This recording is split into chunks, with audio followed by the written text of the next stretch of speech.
Assalamualaikum warahmatullahi wabarakatuh. Bismillahirrahmanirrahim. Alhamdulillahirrabbilalamin. Allahumma sholli ala nabiyina Muhammad. Bagaimana kabarnya anak-anakku? Sehat? Semoga kalian semuanya sehat walafiat. Anak-anakku yang Ustaz sayangi dan banggakan, selamat datang di kelas 8. Semoga kalian bertambah semangat dalam thalabul ilmi, dan marilah kita berlomba-lomba dalam hal kebaikan. Pada reorientasi ini, Ustadz akan menyampaikan materi tentang pendidikan agama Islam, yaitu adab bergaul dalam media sosial.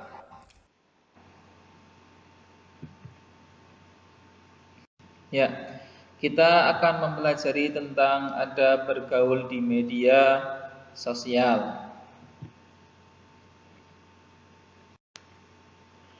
Adab dalam bermedia sosial tak ubahnya seperti adab kita dalam berinteraksi sehari-hari. Jika dalam hubungan sosial kita tidak menjaga adab, pasti akan dibenci orang. Demikian pula dalam media sosial, tulisan yang menyakiti orang pasti akan membekas pada hati mereka. Bedanya, jika dengan lisan akan terhapus, tapi dengan tulisan, kata-kata itu akan tetap ada selama dibaca orang. Makanya kita harus berhati-hati dalam bermedia sosial. Adapun adab dalam bermedia sosial antara lain, yang pertama, dalam menggunakan medsos, berniatlah lillahi ta'ala dan berusaha untuk menggapai ridho Allah. Ya, karena apa yang kita lakukan itu tergantung dari niatnya. Makanya innamal a'malu binniyat. Sesungguhnya seluruh perbuatan itu harus dengan niat. Ya, kalau niatnya karena Allah, insya Allah akan mendapatkan pahala selagi itu baik.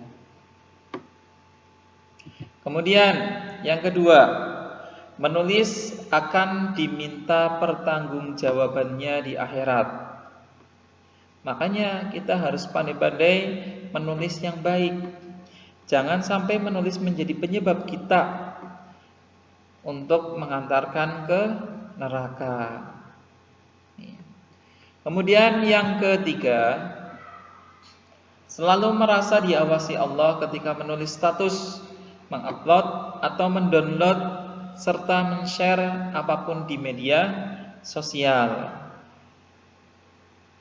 Karena ada sebuah dalil ya, yang artinya sesungguhnya banyak malaikat yang selalu mengawasi kalian. Para malaikat itu selalu mencatat perbuatan-perbuatan kalian. Mereka mengetahui semua perbuatan kalian. Dalam surat Al-Infitor. Nih, makanya kita harus hati-hati ya, dalam bermedia sosial. Kemudian yang keempat, menyebarkan hal yang bermanfaat dan mempunyai tujuan baik. Contohnya, kita men-share tentang ilmu pengetahuan, motivasi ataupun nasihat. Ya. Kemudian selanjutnya yang kelima, jadilah seperti lebah yang hanya mengambil yang baik dan tidak memberi kecuali yang baik pula. Nih, kita bermedsos ria, ambillah yang bermanfaat untuk diri kita dan kita sebarluaskan juga yang baik-baik pula. Ya. Nih, yang kelima. Kemudian ya, yang keenam yaitu jangan menjadikan medsos sebagai perusak keikhlasan dan jauhi ria. Contohnya memposting kegiatan ibadah. Ya. Karena banyak orang-orang yang memosting kegiatan ibadah seperti membaca Al-Quran, ya alhamdulillah sudah membaca Al-Quran 1 juz, kemudian sholat tahajud, ya dan lain sebagainya. Kemudian yang ketujuh, mengecek kebenaran berita sebelum menyebarkannya. Ya, makanya apabila kita mendapatkan info, ya kita cek dulu tentang kebenaran berita tersebut. Ya, jangan serta-merta ketika kita mendapatkan info langsung kita sebar. Ya, kalau itu benar sih nggak masalah, tapi kalau itu salah, bagaimana coba? Tuh, kita harus cek dulu kebenarannya.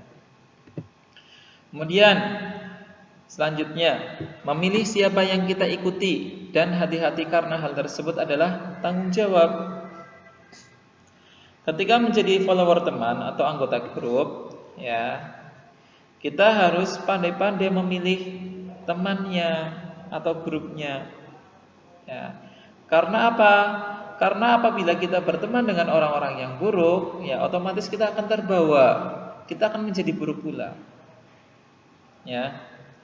Makanya dalam Islam carilah teman-teman yang soleh-solehah. Supaya apa? Supaya kita terbawa menjadi orang yang soleh atau solehah.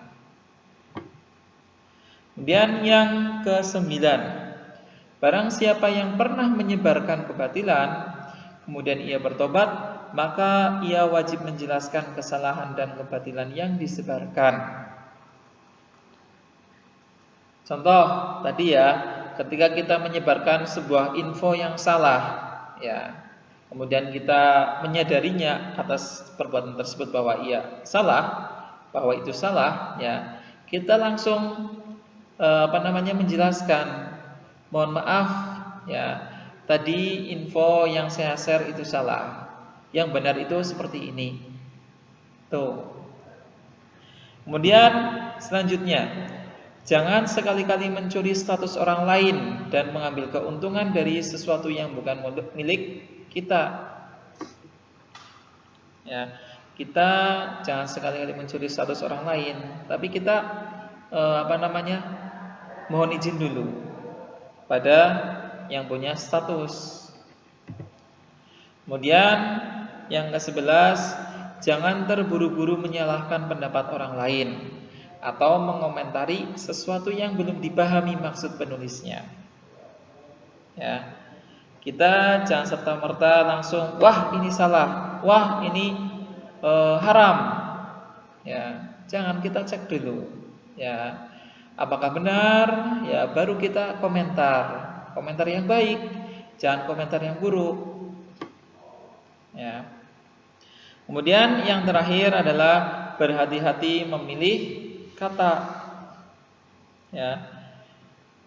Karena kata itu itu seperti pisau, ya, yang kita gunakan, ya. Apabila kata-kata itu baik, itu akan membahagiakan orang, tapi kalau kata-kata itu buruk, akan menyakitkan orang. Itu. Makanya gunakanlah kata-kata yang baik, lembut, ya, dan sopan, walaupun berhadapan dengan orang yang tidak sependapat dengan kita atau kepada orang yang kita benci. Kita harus sopan, ya.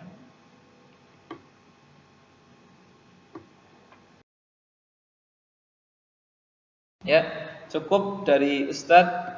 Semoga kalian mendapatkan ilmu yang bermanfaat di dunia dan di akhirat.